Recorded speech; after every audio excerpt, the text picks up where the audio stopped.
अहिल्यानगर शहरात नारी शक्ती वंदन कायद्याच्या समर्थनार्थ महिलांची भव्य आणि उत्स्फूर्त रॅली काढण्यात आली। या रॅलीत विविध सामाजिक घटकातील महिलांनी मोठ्या संख्येने सहभाग घेतला। शहरात नारी शक्ती वंदन कायद्याच्या समर्थनार्थ महिलांची भव्य आणि उत्स्फूर्त रॅली काढण्यात आली। या रॅलीत विविध सामाजिक घटकातील महिलांनी मोठ्या संख्येने सहभाग घेतला।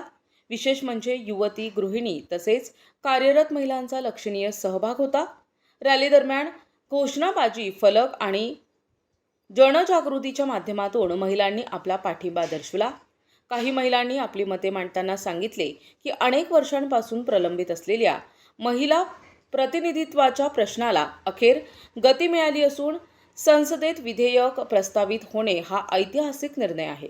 सहभागी महिलांच्या मते महिलांना विधिमंडळात अधिक प्रमाणात संधी मिळाल्यास निर्णय प्रक्रियेत त्यांचा सहभाग वाढेल आणि समाजातील विविध प्रश्नांवर अधिक संवेदनशील आणि परिणामकारक उपाययोजना होऊ शकतील। यामुळे लोकशाही अधिक बळकट होईल आणि महिलांचा सन्मान उंचावेल, असा विश्वासही व्यक्त करण्यात आलाय। या रॅलीच्या निमित्ताने अनेक महिलांनी पंतप्रधानांना पत्र लिहून कृतज्ञता व्यक्त केली असल्याची माहिती आयोजकांनी दिली आहे। तसेच स्थानिक स्तरावर स्वाक्षरी मोहीम राबविण्यात आली, ज्यामध्ये शेकडो महिलांनी नारी शक्ती वंदन कायद्याच्या समर्थनार्थ आपली स्वाक्षरी नोंदवली। रॅली दरम्यान शहरात उत्साहपूर्ण वातावरण निर्माण झाले होते। देशभरात महिलांमध्ये निर्माण झालेल्या सकारात्मकतेचे आणि नवचैतन्याचे प्रतिबिंब या उपक्रमातून दिसून आले।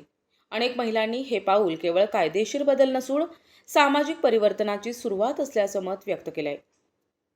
नमस्कार। संस्कृतमध्ये असा एक श्लोक आहे, यत्र नार्यस्तु पूज्यन्ते रमन्ते तत्र देवताः यत्र एताः न पूज्यन्ते सर्वास् तत्र अफलाः क्रियाः। ज्या ठिकाणी स्त्रियांची पूजा केली जाते त्या ठिकाणी देवता रममाण होतात आणि जिथे स्त्रियांचा सन्मान केला जात नाही त्या ठिकाणच्या सगळ्याच कृती या निष्फळ असतात। आत्ता नुकतंच नारी शक्ती वंदन विधेयक संसदेमध्ये पास झालेलं आहे आणि भारताचं जे अर्ध अंग आहे, ज्याला आपण अर्धांगिनी म्हणतो, तर ते स्त्रिया आहेत। म्हणजे भारतात निम्मी लोकसंख्या ही स्त्रियांची आहे आणि हे जर विधेयक पास झालेलं असेल तर त्यामुळे आपल्या ध्येय धोरणं ठरवण्यामध्ये स्त्रियांचा महत्त्वाचा सहभाग असणार आहे आणि त्यामुळे माननीय प्रधानमंत्रीजी यांचे मी मनपूर्वक आभार मानते स्त्रियांचा सन्मान केल्याबद्दल। आज जो आहे लोकसभेमध्ये पंतप्रधान मोदी यांनी नारी शक्ती वंदन हा कायदा जो आहे तो पारित केला, त्याबद्दल आम्ही पंतप्रधान मोदींचे मनापासून आभार मानतो आणि ही आमच्यासाठी अभिमानास्पदाची गोष्ट आहे की हा कायदा पास होणं अत्यावश्यक होतं, जेणेकरून नारींचा जो सन्मान आहे तो वाढवला गेला आणि नारी किती सबल आहे, सबला आहे, सर्वीकडे आपलं काम करू शकते हे या कायद्यांनी सुद्धा सिद्ध झालेले आधी होतच होतं, पण या कायद्यामुळे आम्हाला अजूनही बळकट मिळालं। त्यामुळे पुनश्च एकदा आम्ही पंतप्रधान मोदींचे मनापासून सर्व नारींच्या वतीने, सर्व महिलांच्या वतीने पुनश्च एकदा आभार मानतो। वर्षा पाठक रोडे।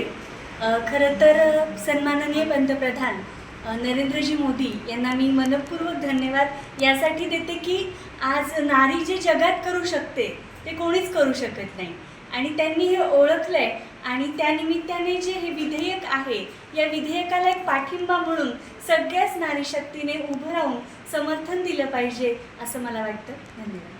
नमस्कार, मी प्राजक्ता केसकर।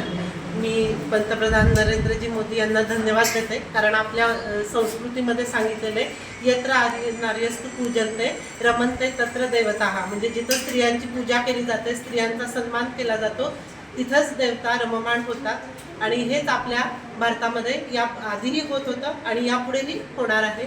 त्याबद्दल मी सगळ्यांना धन्यवाद देते। प्रतिनिधी मुकुंद भट, NTV न्यूज मराठी, अहिल्यानगर।